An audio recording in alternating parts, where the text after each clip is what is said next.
Los miembros de la delegación del Parlamento Europeo que visitó Nicaragua en enero les van a presentar una carta que han enviado a la alta representante. Tenemos aquí a Ramón Jáuregui, que encabezó la delegación, y a 3 miembros más de la delegación, el señor Salafranca, el señor Faría y el señor Nart. Ellos les explicarán brevemente el contenido de la carta y lo que solicitan a la alta representante, y dejaremos tiempo para que los periodistas puedan hacer preguntas. Adelante, señor Jáuregui. Muy bien, muchas gracias y buenos días. Efectivamente, en nombre de la delegación que el Parlamento Europeo envió a finales de enero a Nicaragua, hemos decidido convocar esta rueda de comunicación para informar sobre una carta que vamos a enviar, que estamos enviando ya literalmente a la alta representante, a la señora Mogherini. Como ustedes recordarán, la delegación que el Parlamento Europeo, en nombre de todos los grupos políticos, fuimos exactamente 11 miembros de todos los grupos políticos los que visitamos el país, recibió la visita y produjo en todos nosotros un enorme impacto, yo diría cargado de emoción, porque encontramos un país extraordinariamente emocionado por las consecuencias de lo que se había producido entre el mes de abril del año 2018 y los meses siguientes. Nuestra impresión fue que se había producido una quiebra y se estaba produciendo una quiebra gravísima de la democracia y de los derechos humanos, y que se había producido y se estaba produciendo una represión brutal con miles de exiliados, con cientos de muertos y también con cientos de prisioneros políticos. Esta fue la razón que nos llevó a todos los grupos políticos a aprobar prácticamente por unanimidad en el mes de marzo, exactamente el día 14 de marzo, una resolución política que se hizo público hace ya exactamente un mes, expresando justamente todas estas consideraciones y estableciendo una serie de medidas que planteábamos al conjunto de la comunidad internacional y, más en particular, al servicio exterior, a la política exterior de la Unión Europea. Hoy las cosas siguen igual de mal o quizás peor. Es verdad que se ha iniciado un proceso de negociaciones, pero las 3 precondiciones que se establecieron por nuestra parte y también por parte de la Alianza Cívica de Nicaragua, o la oposición que está negociando con el gobierno nicaragüense, estableció 3 precondiciones para que el diálogo fuera mínimamente reconocido como tal. En primer lugar, la libertad de los presos políticos. En segundo lugar, el cese de la represión y de las libertades, el cese de la represión de las libertades. Y, por último, la vuelta de los organismos políticos internacionales, especialmente los que tienen que ver con la defensa de los derechos humanos. Las negociaciones han sido interrumpidas un poco antes de un mes porque, en gran parte, los compromisos que se han ido adquiriendo a lo largo de esas negociaciones no se cumplen por parte del gobierno nicaragüense. Y, en este momento, cabe decir, por tanto, que la esperanza que se abrió de que esa negociación fuera seria está prácticamente frustrada. Y este es el momento por el que los miembros de la delegación y los partidos que representamos prácticamente al conjunto de la mayoría del Parlamento ha decidido enviar una carta a la señora Mogherini. Ya no es el tiempo de pedir, como lo hicimos en la resolución, que Europa apoyara las negociaciones políticas, inclusive que aportara su expertise política al proceso democrático que pudiera abrirse como única solución a la crisis nicaragüense. No, ya es el momento de pedir al conjunto de los Estados miembros de la Unión Europea que apliquen sanciones a Nicaragua. Y este es el sentido de la carta. Lo que estamos pidiéndole a la alta representante es que convoque en la siguiente reunión del Consejo de Ministros de Asuntos Exteriores a los ministros de los Estados miembros y les proponga y aprueben un conjunto de sanciones que empiezan inicialmente, lógicamente, por establecer sanciones personales e individuales a los responsables de la represión en Nicaragua, desde el punto de vista de que puedan establecerse prohibiciones de ingreso en Europa por la negativa de las visas correspondientes o las congelaciones de sus bienes y de sus activos financieros. Pero también, como se acordó en la propia resolución, la posibilidad de activar la cláusula democrática del acuerdo de asociación entre la Unión Europea y Nicaragua. Y esto es lo que yo quiero trasladarles. Voy a dar la palabra a mis compañeros para que completen esta información. El sentido de la carta que vamos a hacer público hoy y que vamos a enviar hoy mismo va en esta dirección, literalmente pidiéndole ya a la Comisión Europea que aplique sanciones, porque creemos que las sanciones son buenas y son necesarias, que hacen falta. porque el Gobierno de Nicaragua solo se mueve, al parecer, a través de las presiones internacionales. Y, finalmente, porque creemos, sinceramente, que hay un pueblo que sufre y que pide libertad, y Europa está con ese pueblo que sufre y quiere libertad. Nacho Salafranca, en nombre del Grupo Popular. Sí, muchas gracias. Muy buenos días.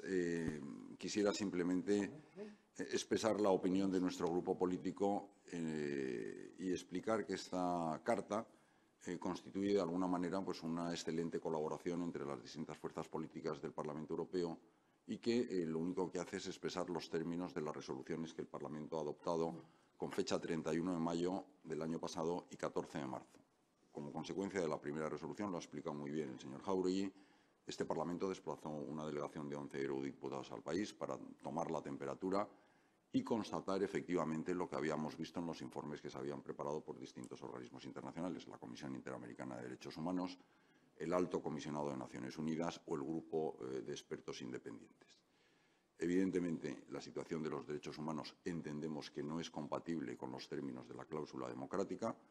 Apostamos, lógicamente, por la vía del diálogo para intentar superar esta grave situación, donde se produjeron más de 500 muertos. Existen un número muy importante de personas detenidas.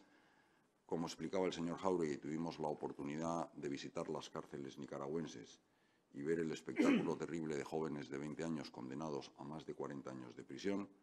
Y, en ese sentido, como todos los esfuerzos para tratar de superar esta situación no se han culminado con éxito, es por lo que pedimos que se operativicen los términos de las dos resoluciones y las declaraciones efectuadas por los ministros en su Consejo de enero de este año. Y, en ese sentido, pedimos que se operativice y se aplique la cláusula democrática del acuerdo. Es un elemento esencial. Entendemos que Nicaragua no satisface ni su situación es conforme con los elementos que inspiran esta cláusula democrática y, por lo tanto, pedimos que se suspenda a Nicaragua del acuerdo de asociación entre la Unión Europea y América Central. No queremos que Nicaragua se convierta en una nueva Venezuela y, en ese sentido, hemos asistido con mucha preocupación al deterioro de la situación económica del país. Han visto que desde los sucesos de abril del año pasado hasta el mes de diciembre hubo 500.000 personas que pasaron a engrosar las filas del paro. Quiero recordar que Venezuela es un país de 6 millones de habitantes, hubo una recesión económica muy importante de más del 4% de su Producto Interior Bruto. Las perspectivas para este año se sitúan en la misma línea, pero lo que más nos preocupa son efectivamente la vulneración del Estado de Derecho, el imperio de la ley y los derechos humanos y las libertades fundamentales, incluido el derecho de libertad de prensa. El señor Jáuregui recordaba los 3 elementos que tuvimos ocasión de presentar al presidente de Nicaragua en el curso de la visita que realizamos en el mes de enero. Y, al no verse satisfechos, entendemos que es el momento de pasar de las palabras a los hechos y, por lo tanto, le corresponde al Consejo de Ministros de la Unión, a iniciativa del Servicio de Acción Exterior y de la Comisión, de introducir este régimen de sanciones. Ustedes saben, y con esto termino, que las sanciones se operativizan de 2 maneras, a través de una decisión del Consejo en el marco de la Política de Exterior y Seguridad Común y a través de un reglamento del Consejo para todo lo que supone la modificación de los términos económicos de las sanciones. Así que termino como empecé, expresando mi satisfacción por el hecho de que desde el Parlamento Europeo hayamos podido encontrar un acuerdo entre las principales fuerzas políticas para establecer y manifestar el testimonio de solidaridad con la causa de la democracia y de la libertad en Venezuela. En Nicaragua, perdón. Sí. Javier Nart, en nombre del Grupo ALDE y en nombre de sí mismo. Yo estoy enormemente satisfecho del trabajo que ha sido posible realizar con los compañeros del Partido Socialista y del Partido Popular, porque hemos trabajado en todo esto con absoluta discreción, eficacia. Las diferencias que haya podido haber, que son absolutamente lógicas, han sido sobrepasadas por el interés de lo común. Y esto es una de las más, yo diría, satisfactorias experiencias que yo he vivido en este Parlamento Europeo. Y es que, con las diferencias lógicas que hay entre los partidos políticos españoles, tenemos un sentido estratégico de lo que es lo común y, por lo tanto, de superar individualismos que nunca han existido entre nosotros para convertir la acción en una acción que sea eficaz y común en defensa de lo que es común, que es la libertad. Miren, para algunos que no están aquí sentados, para algunos que no estamos acá, hay unas dictaduras de derechas que son horrores y hay dictaduras de izquierdas a las que se llama errores. Bueno, para mí cualquier dictadura es un liberticidio y con el pretexto de la revolución no se enmascara la realidad que significa la represión. Tengo alguna experiencia personal y quizás ustedes la conozcan. Yo fui miembro de la insurrección contra Somoza en el año 79, fui herido en el Frente Sur, en un lugar que además tiene un nombre interesante porque se corresponde a lo que pasó. Se llama El Ostional, allí fue donde me hirieron. Pues, bueno, ostión, saben ustedes que en América significa ostra, pero en nuestra definición pues, fue premonitorio. Que me dieran en el Ostional fue premonitorio. En cualquier caso, allí lo que yo jamás imaginé es que al cabo de los años iba a encontrar compañeros sandinistas, compañeros que eran altos responsables sandinistas y que siguen luchando por la libertad bajo la represión de un régimen que se llama revolucionario y sandinista, que es una forma de escupir sobre la memoria de las personas, compañeros míos que lucharon, sufrieron y murieron por la libertad. En este momento, yo diría, la fotografía de Nicaragua es extraordinaria y horrorosamente parecida a lo que fue el somocismo. El somocismo se fundamentaba sobre la represión, lo que era un obsceno negocio. Porque cuando aplicamos criterios ideológicos o superestructurales, en realidad lo que estamos haciendo es como el torero con el toro, y es le ponen el capote rojo, que es el engaño, y a través del capote rojo de la revolución se enmascaran muchas cosas, y sobre todo, si se tiene a mano siempre el espectro y el fantasma del imperialismo, que es la gran amenaza, cuando la gran amenaza para un pueblo es sencillamente en muchas ocasiones su propio régimen, que es lo que ocurre en este caso en Nicaragua. Encontrar a héroes de la lucha por la libertad, porque en último término aquel combate del año 79 no fue por una estructura ideológica compleja, sino por algo sencillo, y es que el país fuera libre para determinar cuál sería su futuro y eliminar lo que había en ese momento, que era el gigantesco negocio de la familia Somoza y que hoy es el gigantesco negocio de la familia Ortega Murillo, o sea, el santísimo matrimonio. Pues eso se suma a una represión obscena, a un exilio parejo al que existió en los peores momentos del somocismo, y cuando yo digo que el pseudo-sandinismo de Daniel Ortega es una gota de agua al lado del somocismo del señor Somoza, pues si les digo la realidad me duele tener que decirlo, pero es la verdad y es lo que en este momento ocurre en Nicaragua. Entonces, la posición nuestra ha sido defensa de la libertad, con independencia de criterios dispares que pueda haber sobre aproximaciones puntuales al tema. Defensa de la libertad, que fue la defensa por la libertad en Nicaragua, que hizo un presidente ejemplar en España, que fue Felipe González, al que tengo que mencionar porque su apoyo en aquellos años fueron decisivos para que Nicaragua pudiera abrir una esperanza que después se ha cerrado. Así que tengo que hablar bien de quien lo merece, tengo que hablar bien de mis compañeros, porque se lo merecen. Es un placer trabajar con ellos. Lamento que no estén porque don Ramón se nos va y don Nacho, pues espero que se quede. Así que es bueno conocerlos, es bueno haberlos conocido y es muy bueno aprender de ellos. Muchas gracias. Ignacio, si quieres un minutito, por favor. Gracias, Ramón. Ok, muito bem. Antes de mais, esta carta... Bueno, en primer lugar, en esta carta que vamos a presentar, como ha anunciado Ramón, es una carta que, bueno, plantea la postura y la posición del Parlamento y la delegación que estuvo en Nicaragua y de la que formamos parte. Lo que hemos visto en Nicaragua viene a ser una repetición de lo que está pasando en Venezuela y no lo podemos permitir.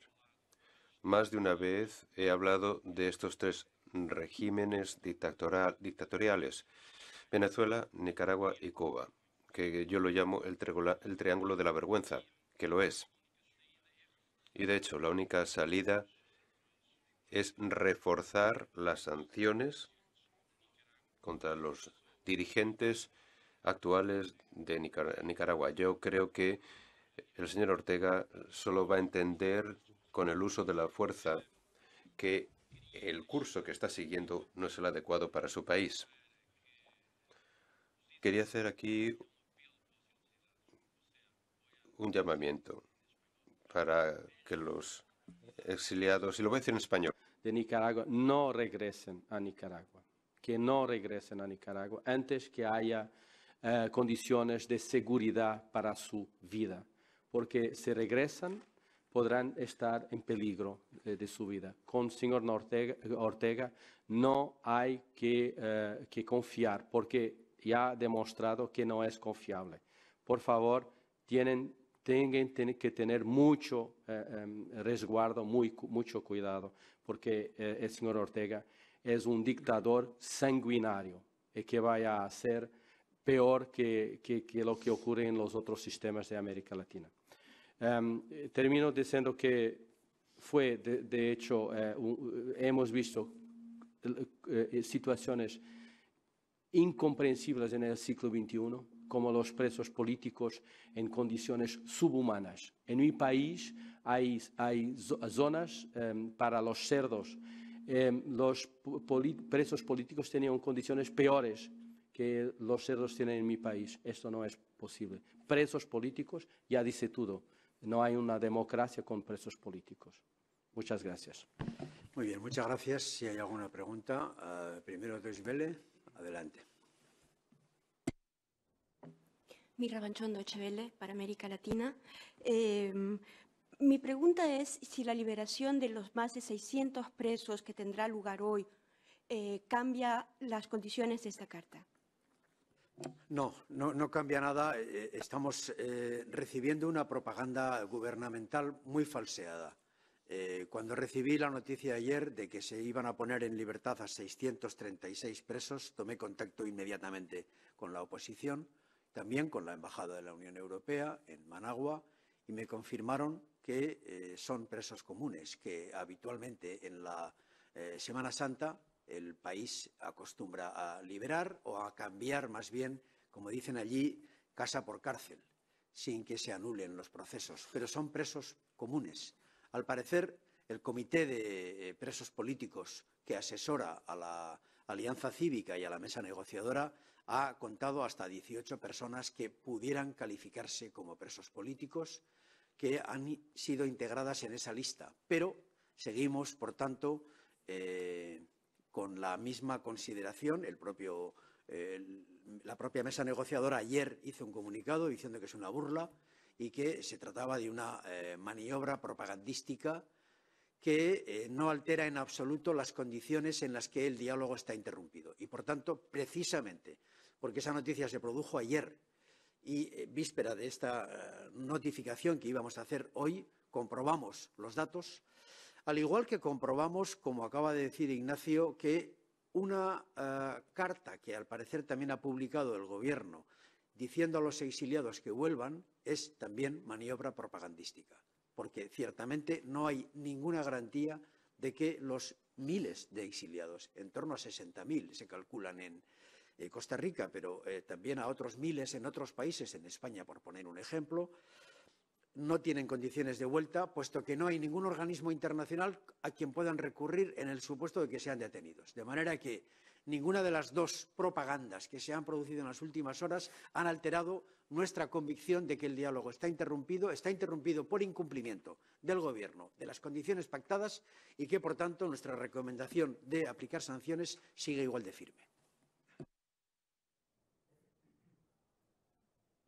Buenos días. Yo quería saber si creen que va a haber reticencias de parte del Consejo para aplicar las sanciones y por qué creen que todavía no, para aprobarlas, y por qué creen que todavía no se han aprobado. Gracias. Eso hay que preguntárselo al Consejo realmente, pero yo tengo la impresión de que con los acontecimientos que estamos describiendo no va a haber dudas entre los Estados miembros. En gran parte porque durante estos últimos meses, como toda la comunidad internacional, los países de la Unión Europea han estado observando qué pasaba en esa puerta que se abrió hace un mes. Porque ciertamente parecía una puerta, pero el resquicio es muy tenue. La puerta no se ha abierto, no hay una negociación de verdad y, por tanto, los Estados miembros tienen que constatar lo que, por otra parte, incluso la representación diplomática de la Unión Europea nos está confirmando a nosotros todos los días. Yo hablé ayer mismo con la Embajada de la Unión Europea y nos confirmaron lo que acabo de decir. De manera que esa información también les llega a los Estados miembros y yo espero que nuestra petición tenga éxito. pero mis compañeros pueden añadir algo más. Yo quiero decir que coincido plenamente con lo que ha dicho el señor Jáuregui. Simplemente llamo su atención sobre el hecho de las conclusiones del Consejo de Ministros del 21 de enero de este año, en las que efectivamente manifiestan que todas las puertas están abiertas para la introducción de sanciones si la situación no evoluciona y no mejora positivamente. Yo creo que es importante subrayar no solamente que es imprescindible la liberación inmediata e incondicional de todos los presos políticos, es una condición necesaria pero no suficiente. Nosotros lo que pedimos es que cese la represión, la intimidación y que los derechos puedan ser ejercidos plenamente, pueda ser restituida la personalidad jurídica y puedan ser anuladas las causas que no tienen ningún fundamento para las personas que se encuentran en prisión. En ese sentido, lo que sí quisiera decirles es que el Parlamento Europeo es una institución que, como saben, controla democráticamente al Ejecutivo. Estas sanciones, que efectivamente, según el reglamento PESC, tienen que ser adoptadas por el Consejo de Ministros de la Unión, tienen que ser adoptadas a iniciativa y a propuesta de la Comisión y del Servicio de Acción Exterior. Entendemos que las bases se encuentran sentadas, puesto que la situación allí no ha evolucionado, como ha explicado muy bien el señor Jáuregui, y por lo tanto confiamos plenamente que la petición del Parlamento, a través de esta carta, que no hace otra cosa que explicitar los términos de las dos resoluciones ya adoptadas por el Parlamento Europeo, puedan tener una suite positiva y una respuesta positiva por parte de las otras instituciones, y que el Consejo, que ya había mostrado el color, como he explicado antes en su resolución del mes de enero, pueda efectivamente, como hemos dicho, pasar de las palabras a los hechos. Un minuto. Primero. Menos que eso. Ignacio, bueno, yo quiero decir que es importante esta carta, esta prensa, rueda de prensa, para que el señor Ortega entienda que aquí en la Unión Europea no bromeamos. Esto es muy serio. Es ¿cómo se dice en términos futbolísticos? Es una carta roja que damos al señor Ortega. El señor Ortega tiene que cambiar inmediatamente, porque así con nosotros no se bromea, no estamos bromeando. Eso es muy serio, muy serio. Es un aviso, una alerta al señor Ortega. Miren, la represión no es un hecho moral ni superestructural, es la necesidad que tiene el régimen de mantener sus intereses personales, porque el poder significa la gestión y el control de los negocios a través de un sistema estructuralmente corrupto. Por lo tanto, es inevitablemente necesario en una estructura que debe cambiar. Punto uno. Punto dos. La Unión Europea se fundamenta en valores y por ello en los acuerdos de asociación hay una cláusula que es la cláusula democrática en la que se determina que el acuerdo tiene función y viabilidad siempre que se respeten principios básicos democráticos. Nuestra importancia reside precisamente en la capacidad de implementar nuestras propias resoluciones y, en consecuencia, yo veo que, evidentemente, esa lamentable situación que es el tener que acudir a la cláusula democrática, que siempre es la respuesta a una patología liberticida, que es lo que ocurre en Nicaragua, tendrá que ser aplicada y yo creo que efectivamente se aplicará. Si no somos creíbles, somos irrelevantes. Bien, muchas gracias. Creo que tenemos que terminar ya, si no hay ninguna pregunta más. Muy agradecidos. Sí, adelante, por favor. Señor Salafranca, me encantaría saber su análisis de cómo ha sido posible llegar en relativamente poco tiempo a esta situación en Nicaragua, cuando el Tratado de Asociación se suponía que Nicaragua era un socio potable para la Unión Europea. Yo fui ponente en este Parlamento precisamente del Acuerdo de Asociación Unión Europea-América Central. Ustedes han conocido cuál ha sido la evolución de Nicaragua. El señor Nart se ha referido a los apoyos que la Unión Europea expresó a lo que se llamó entonces el proceso de diálogo ministerial de San José, que empezó en el año 1984, y yo mismo asistí en varias ocasiones a ese diálogo político ministerial en mis anteriores responsabilidades como presidente de la delegación del Parlamento Europeo para las relaciones con los países de América Central, México y Cuba. Quiero decirles que hemos asistido a una evolución negativa. Los análisis que nosotros hemos hecho es que esta degradación democrática que se ha ido produciendo en el país ha tenido varias causas, entre otras, bueno, la deriva totalitaria. Han visto ustedes que la explosión se produjo como consecuencia de unas medidas para agravar el régimen de pensiones y, en ese sentido, la bonanza económica que sí se le puede atribuir al régimen de Ortega en las 2 últimas décadas ha venido siendo deteriorada precisamente por esa bajada del nivel de la calidad democrática y por la pérdida de 2 de los principales apoyos que tuvo el país, que fue la clase empresarial y el apoyo de la Iglesia Católica. En esas circunstancias, las protestas fueron reprimidas con una violencia extraordinaria. Hubo 400 personas muertas, según todos los informes objetivos de Naciones Unidas o de la Organización de Estados Americanos. Hay más de 600 personas en prisión. Nosotros, como miembros del Parlamento Europeo, tuvimos la ocasión de constatar que, en contra de las versiones oficiales del régimen, eso no se debió a un intento de golpe de Estado apoyado y favorecido por los Estados Unidos, sino que fue una represión feroz.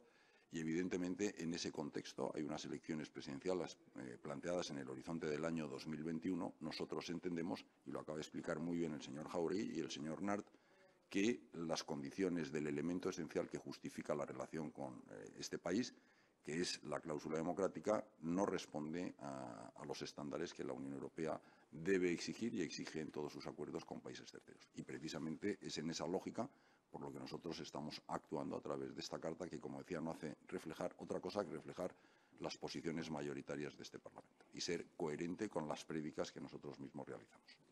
Bueno, repartimos la carta entre la prensa y ponemos fin a la reunión. Muchas gracias y hasta pronto.